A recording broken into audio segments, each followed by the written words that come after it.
এই মুহূৰ্তত দিবলৈ ৰাতিপুৱাৰ কেইবাটাও বিগ ব্ৰেকিং নিউজ। গোটেই অসমৰ লগতে ভাৰতৰ বিভিন্ন প্ৰান্তৰ পৰা যুগুতোৱা হৈছে কেইবাটাও গুৰুত্বপূৰ্ণ খবৰ। মুখ্যমন্ত্ৰী হিমন্ত বিশ্ব শৰ্মাৰ কেইবাটাও বিস্ফোৰক মন্তব্য। অসমতো হ'ব নেপালৰ দৰে পৰিস্থিতি। হয়, আজি আমাৰ প্ৰথমটো খবৰে ৰাজ্যবাসীৰ বাবে বহুতে গুৰুত্বপূৰ্ণ, গতিকে এনেবোৰ গুৰুত্বপূৰ্ণ খবৰ নিতেও পাই থাকিবলৈ আমাৰ এই চেনেলটো ছাবস্ক্ৰাইব কৰিব, লগতে আজিৰ এই ভিডিঅ'টিত এটা লাইক নিশ্চয় কৰিব। মুখ্যমন্ত্ৰী হিমন্ত বিশ্ব শৰ্মাৰ কেইবাটাও বিস্ফোৰক মন্তব্য। আমাৰ অসমতো হ'বলৈ গৈ আছে নেপালৰ দৰে পৰিস্থিতি। হয়, গৌৰৱ গগৈক লৈও কৰিছে কেইবাটাও বিস্ফোৰক মন্তব্য, গতিকে ভিডিঅ'টি শেষলৈকে চাই থাকক। অসমতো নেপালৰ নিচিনা হ'ব নোৱাৰে নেকি বুলি ভয়ংকৰ প্ৰশ্ন কৰিছে গৌৰৱ গগৈক। ভাৰত ব্ৰিটেনৰ মাজত যদি ক্ৰিকেট খেল হয়, তেনেহ'লে গৌৰৱ গগৈ কোনটো দলক ছাপৰ্ট কৰিব বুলি মন্তব্য মুখ্যমন্ত্ৰীৰ। অসমতো নেপালৰ নিচিনা হ'ব নোৱাৰে নেকি বুলি ভয়ংকৰ প্ৰশ্ন কৰিছে গৌৰৱ গগৈক। আজিৰ ডাঙৰ খবৰ আপোনালোকৰ বাবে। ভাৰত ব্ৰিটেনৰ মাজত ক্ৰিকেট খেল হলে গৌৰৱ গগৈয়ে তেওঁক কাক সমৰ্থন কৰিব বুলি প্ৰশ্ন মুখ্যমন্ত্ৰীৰ। ডাৰৰ বাতৰিৰ দ্বাৰে পাই থকা মুখ্যমন্ত্ৰীৰ ওচৰত ডাঙৰ তথ্য। কেইদিনমান পূৰ্বে গৌৰৱ গগৈয়ে সুধিছে অসমো নেপালৰ নিচিনা হ'ব নোৱাৰে নেকি বুলি। এই ধৰণে কাৰোবাৰ সৈতে কথা পতা তথ্য মোৰ কাণত আহিছে। 10 ছেপ্টেম্বৰত ভূপেন বৰাৰ লগত কথা পাতিছে গৌৰৱ গগৈয়ে। বাহিৰত বহি থকা মানুহকেইজনে মোক ডাৰৰ বাতৰি ডাৰে ডাৰে দি থাকে বুলি মন্তব্য মুখ্যমন্ত্ৰীৰ। এই কেইদিনো ক'ত কি কৰি আছে তাকো মই জানো বুলি মুখ্যমন্ত্ৰীৰ মন্তব্য। কংগ্ৰেছ দলত এতিয়াও 100ৰ ভিতৰত 90 জন মোৰ মানুহ আছে। কংগ্ৰেছৰ মিনিটৰ খবৰ মোৰ ওচৰত আহি যায় বুলি মন্তব্য মুখ্যমন্ত্ৰীৰ। গৌৰৱ গগৈৰ ল'ৰা ছোৱালী পত্নী তিনিটাই বিদেশী। গৌৰৱ গগৈ নিজে কোনদিনা বিদেশী হৈ যায় তাৰ কোনো ঠিক নাই। বিটিচি নিৰ্বাচন শেষ হোৱাৰ পিছতেই সকলো তথ্য ৰাজহুৱা কৰিব মুখ্যমন্ত্ৰী হিমন্ত বিশ্ব শৰ্মাই। অসমো নেপালৰ নিচিনা হ'ব নোৱাৰে নেকি বুলি ভয়ংকৰ প্ৰশ্ন গৌৰৱ গগৈৰ বুলি। এনেকুৱা ধৰণৰ খবৰ মুখ্যমন্ত্ৰী হিমন্ত বিশ্ব শৰ্মাৰ হাতত বহুত আছে বুলি, বহুত খবৰ আহে বুলি মন্তব্য কৰিছে মুখ্যমন্ত্ৰীয়ে। ৰাজ্যৰ লাখ লাখ ৰাইজৰ বাবে আহি পৰিছে আন এক গুৰুত্বপূৰ্ণ খবৰ। NRC সন্দৰ্ভত মুখ্যমন্ত্ৰী হিমন্ত বিশ্ব শৰ্মাই কৰিছে এক বৃহৎ ঘোষণা। NRC পুনৰীক্ষণ হ'বই, তাত কোনো সন্দেহ নাই। চৰকাৰৰ সৰ্বোচ্চ ক্ষমতা প্ৰয়োগ কৰি কৰা হ'ব সংশোধন। মুখ্যমন্ত্ৰী ডক্টৰ হিমন্ত বিশ্ব শৰ্মাৰ এই ডাঙৰ ঘোষণা। মুখ্যমন্ত্ৰী হিমন্ত বিশ্ব শৰ্মাৰ ডাঙৰ মন্তব্য। NRC পুনৰীক্ষণ নিশ্চয় হ'ব। চৰকাৰৰ সৰ্বোচ্চ ক্ষমতা প্ৰয়োগ কৰি কৰা হ'ব সংশোধন। ভাৰত চৰকাৰে হওক, উচ্চতম ন্যায়ালয় হওক অথবা অসম চৰকাৰৰ ক্ষমতা প্ৰয়োগ কৰি হলেও এইখন NRC মানি লোৱাৰ পৰিৱৰ্তে ৰিভিজনলৈকে অনা হ'ব বুলি মুখ্যমন্ত্ৰীৰ মন্তব্য। NRC খনে অসমীয়া মানুহক ঠগাই গুচি গ'ল। NRCৰ বিষয়ে বহু বিসংগতিৰ তথ্য পোহৰলৈ আহিছে বুলি মন্তব্য মুখ্যমন্ত্ৰীৰ।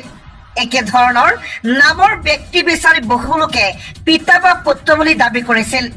এই ধৰণে এইসকল লোকৰ নাম NRCত অন্তৰ্ভুক্ত হৈছিল।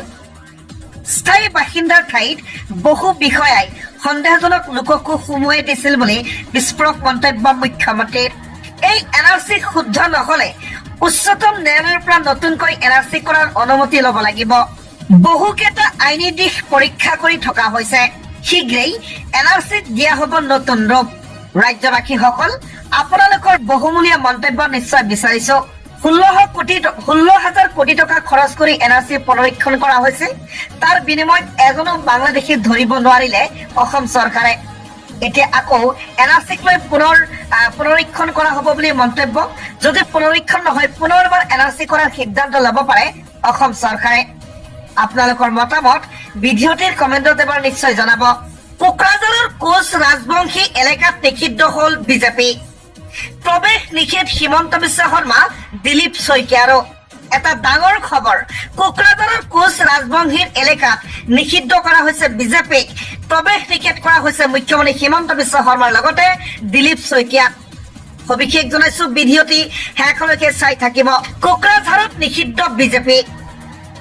কোন কোচ ৰাজবংশী অধ্যুষিত এলেকাত প্ৰৱেশ কৰিব নোৱাৰিব বিজেপিয়ে। মুখ্যমন্ত্ৰী হিমন্ত বিশ্ব শৰ্মা, দিলীপ শইকীয়াইও প্ৰৱেশ কৰিব নোৱাৰিব ঘোষণা কৰিছে কমতাপুৰ ষ্টেট ডিমাণ্ড কাউন্সিলৰ। বিজেপি ত্যাগ কৰক কোচ ৰাজবংশী লোকে। মুখ্যমন্ত্ৰীৰ নিৰ্দেশত হৈছিল গোলকগঞ্জৰ বৰ্বৰ ঘটনা। বিস্ফোৰক অভিযোগ KSDCৰ। বিশ্বজিৎ ৰায় হৈছে এটা দালাল। নিৰ্বাচনৰ সময়ত দালালি কৰাটো বিশ্বজিৎ ৰায়ৰ পুৰণা স্বভাৱ। কোচ ৰাজবংশী এলেকাত বিশ্বজিৎ ৰায়ে প্ৰৱেশ কৰিলে পহুখেদা দিয়া হ'ব। পৰৱৰ্তী খবৰ, দিল্লীৰ পিছত এইবাৰ বোমাতংক বম্বে উচ্চ ন্যায়ালয়ত। একেদিনাই বন্ধ হৈ পৰিল দেশৰ দুখনকৈ আদালতৰ কাম। আদালতৰ বিষয়াসকলে জনোৱা মতে দিনৰ 1 বজাৰ আশে পাশে আদালতৰ ইমেইলত বোমা বিস্ফোৰণৰ ভাবুকি প্ৰেৰণ কৰা হৈছে। ইয়াৰ পিছতেই আদালতৰ চৌখত ক্ষিপ্ৰতাৰে খালী কৰাৰ সিদ্ধান্ত লোৱা হয়। আন এটা খবৰ, অসমৰ 6 জনগোষ্ঠীক চৰম প্ৰবঞ্চনা কৰিছে বিজেপি চৰকাৰে। 6 জনগোষ্ঠীৰ জনজাতিকৰণৰ দাবীৰ প্ৰতি সমৰ্থন CPIMৰ। অসমৰ 6টা জনগোষ্ঠী টাই আহোম, মৰাণ, মটক, চুতীয়া, চাহ জনগোষ্ঠী, আদিবাসী আৰু কোচ ৰাজবংশীসকলৰ জনজাতিকৰণৰ দাবীত অসমত দীৰ্ঘদিন ধৰি আন্দোলন সংঘটিত হৈ আছে। ইয়াৰ সমৰ্থনত চৰম পৰ্যায় পাইছেগৈ। ইয়াৰ সমৰ্থনত অসম বিধানসভাই পূৰ্বতে সৰ্বসন্মত প্ৰস্তাৱ গ্ৰহণ কৰি কেন্দ্ৰীয় চৰকাৰলৈ প্ৰেৰণ কৰিছে। কিন্তু অনুসূচীকৰণৰ প্ৰতিশ্ৰুতিৰে কেইবাটাও নিৰ্বাচনত জয়ী হোৱা বিজেপিয়ে কাৰ্যক্ষেত্ৰত জনজাতিকৰণৰ বাবে কোনো ব্যৱস্থা গ্ৰহণ নকৰিলে।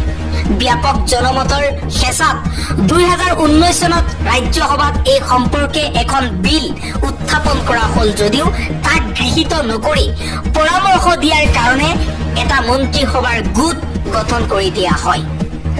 এই মন্ত্ৰীসভা গোটৰ মুৰব্বী বৰ্তমান অসমৰ মুখ্যমন্ত্ৰী হিমন্ত বিশ্ব শৰ্মাই 6 মাহৰ ভিতৰত প্ৰতিবেদন দিয়া হ'ব বুলি ঘোষণা কৰিছে। পিছে 6 বছৰ উকলি যোৱাৰ পিছতো প্ৰতিবেদন দাখিল নকৰিলে।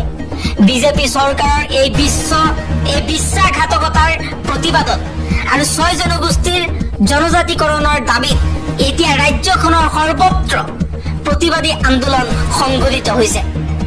মৰাণ জনগোষ্ঠীয় ৰাইজৰ মাজত ব্যাপক জনজাগৰণ হৈছে আৰু জনজাতিকৰণৰ দাবীত হাজাৰ হাজাৰ লাখ লাখ লোকে ৰাজপথলৈ ওলাই আহিছে। এতিয়া উজনি অসমৰ বিভিন্ন ঠাইত মৰাণ, মটক, চুতীয়া, টাই আহোম, চাহ জনগোষ্ঠী, আদিবাসীৰ জনজাতিকৰণৰ দাবীত বিশাল সভা সমদল দেখিবলৈ পোৱা গৈছে।